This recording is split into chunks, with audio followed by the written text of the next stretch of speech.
Thanks for joining me again. It is week 7 of bar exam preparation, and I am 13 days away from taking the bar exam.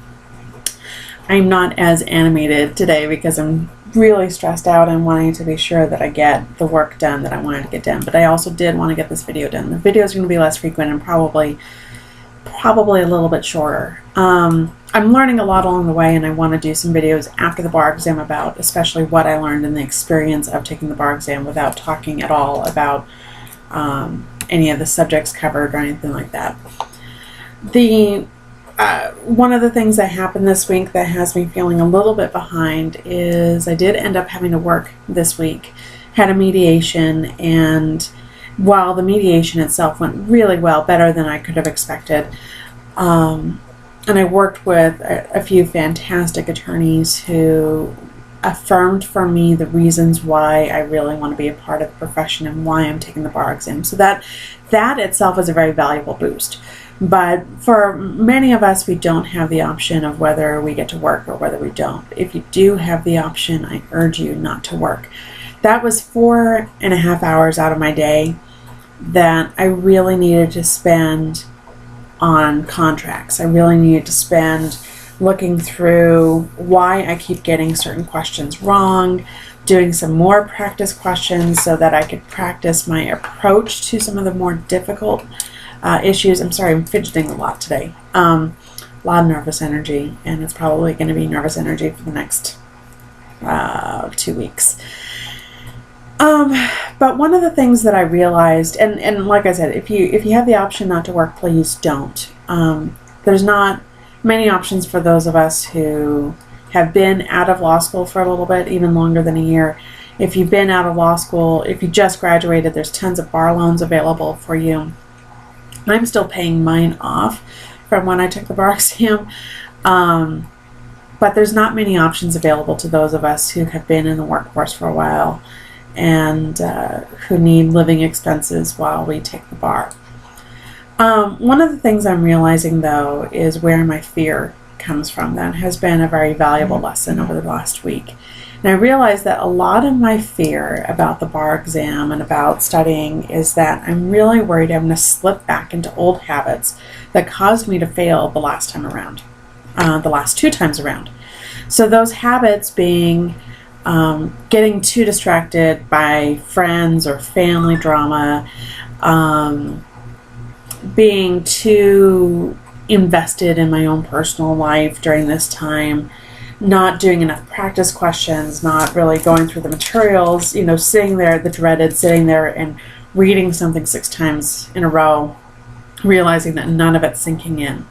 And I think in that respect, I need to be able to calm my fears because I have done quite a bit. I have done 800 practice questions, which I know is not nearly as much as many others have done, but that's also not counting the 2 mock bar exams that I've done, so that boosted up to 1,100 practice questions that I've done, or the questions that I've done over, that I've done multiple times in multiple different contexts.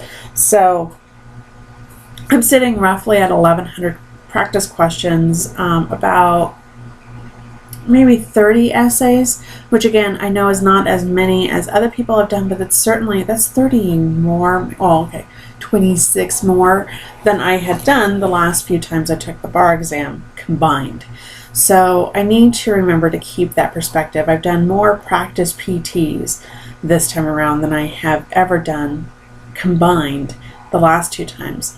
So that is the way that I can assuage my fear on this. Again, I've said this over and over. My fears are very different than other people. I don't want to fail for the same reasons. It is certainly a possibility that I might fail, that I might not get a high score or a score high enough in order to pass. But I think this time around I have really armed myself with all of the right tools.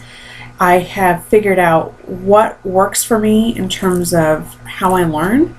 I have been able to reach out to mentors and the professors at the law school who are ready and able and literally waiting for me to ask them for help. And I have asked them for help several times. I've had so much more help this time around.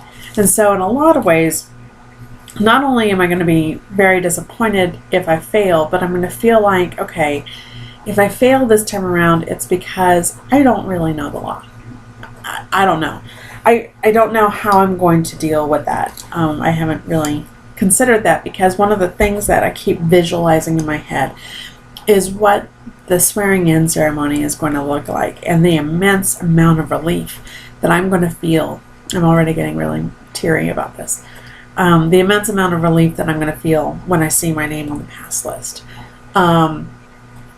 The immense amount of pride that my family is going to have finally for me doing this.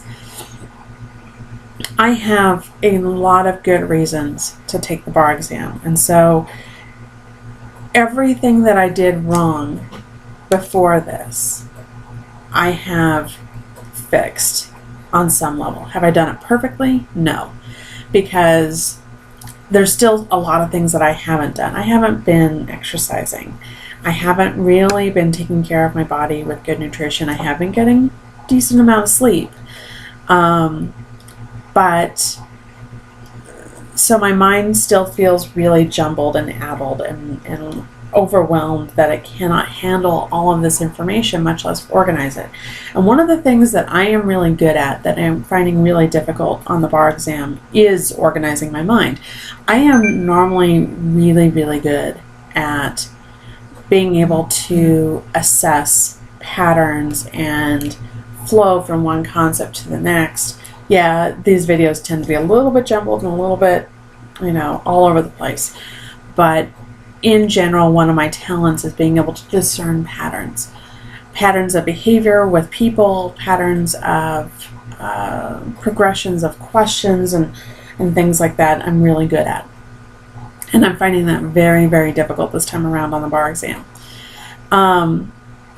Honoring my body has been also equally difficult every single time I have exercised. I feel like, God, I'm taking, an hour out of my day to do this, when maybe I could be putting my workouts shorter to, 15, 20 minutes. So I'm going back to a few things that I used to do in some of my ballet dance practices, just some of the conditioning that I learned at the beginning of the year. And of course, eating. Right now, eating is actually kind of difficult for me, much less eating well, because I think my nerves are just so overengaged that it's hard for me to even contemplate processing food, much less healthy food. So those are things I definitely need to work on. There's a lot of anxiety about the test day, of course, wanting to be sure that I get there on time. Wanting to be sure that I bring the right things and that I leave the right things at home. There's, a lot of restrictions. There's a lot of restrictions on what you can wear and what you can't wear. So I'm already starting to, in my mind, plan out my wardrobe and make sure that laundry gets done. But even simple things like getting my laundry done, getting my house clean, those have to go by the wayside. And unfortunately, my family has to pick up all the slack, and I really feel guilty about that. So, and as much as I've been trying to minimize the distractions, yesterday, for example, I got really over-involved in a Facebook discussion about poverty that, while valuable, and I found it to be very valuable for me, I didn't have to engage in that. And these are things that I need to be able to say no to. The only thing I'm not saying no to is I'm having some friends over on Sunday. They are calling it the pre-victory party, which I appreciate, but that's going to be a chance for me to kind of sit back. Now, it doesn't mean that my note cards aren't going to be out and that I'm not going to have people quizzing me on some things and helping me memorize and learn some things, because, again, those are hours that I don't want to, I don't want to use the word waste, but I don't want to let those hours pass me by. I mean, we are at a critical moment. We are at the home stretch, and I'm trying to desperately finish up the things that I am behind in. I am behind on 2 lectures. Fortunately, it's only 3 hours total, so it's doable in one day. And so I'm hopefully going to get those done today. And definitely behind in practicing essays. And, essays are still something I'm very, very nervous about. I like my approach and the way that I'm analyzing them now. I think that is much more useful for me than it's been in the past. But I need to get much more comfortable with how I write the essays. And I read something the other day on, was it Bar Exam Toolbox or something like that? I can't remember. She's been great. I want to look it up now. Bar Exam Toolbox. About preparing for essays as if, and treating essays like your interview for a law position. Where they give you those impossible sorts of scenarios and say, okay, so how would you react to this scenario? What would be your first steps in analyzing this scenario? Yeah, there's probably 30 other steps that you could put in there, but you only have 30 minutes, per question. And so half of that has to be organizing your answer, and it's a very similar sort of situation. And so that has been very helpful for me to figure out how I want to approach the essays so that I negate some of the anxiety I've had about them. I do want to continue working on some of the visualizations and some of the journaling, and I might do a separate video, I might not, about the essays that I'm hoping to see and the essays I'm not hoping to see, and how I'm going to approach the ones that I like and the ones that I don't. One of the things I figured out from my essay weekend is that I think a big thing that hurt me was I put the easiest essays first. Well, those are the ones that I could talk about for 3 hours each. And that's sort of what I ended up doing. So I need to bite the bullet on a few of the harder essays and just get those done first, because I'm not going to have as much to say on the harder essays as I am on the easier essays. Now, if all of them are easy for me, that's going to be a really interesting situation. So I'm changing a lot of that. I have another mock test, my last mock test, this weekend, but I also have a couple of appointments with professors to help me out before I get to that test, and I have a lot of work ahead of me. Last night, my body, mediations in general can take a lot out of me. They take a lot out of me emotionally, because I sort of swim in the general tension of the room so I can understand how my parties are feeling. And so when I'm done, I need a big release and I need to be chill for a very long time. So that was what I did last night. And I think my body is very grateful for that. But obviously my bar exam mind is wanting to get moving. So that is it for week 7. I will probably have something at the beginning of next week for how I am going to approach my final week of memorization, and it's going to be solid memorization and really attacking a few of those very problem areas.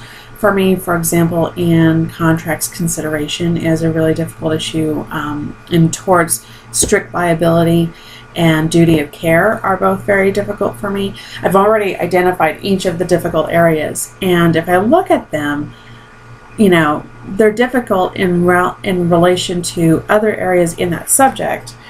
They're the weaker ones of that subject, but overall, I'm still scoring 60%, 50% on those, and that's not necessarily a bad thing. One thing for me to keep in mind is that the highest percentile that I got on the bar exam was, I think, 25th percentile. So that tells me that already right now I'm comfortably in the 60th percentile range on most of my subjects except for property. And property is something that I'm going to be spending a lot of time sitting down with tomorrow or Friday. So anyway, that's where I am right now. 14 minutes. Hey, I kept it under 20 minutes. This is good. And I'll talk to you all soon.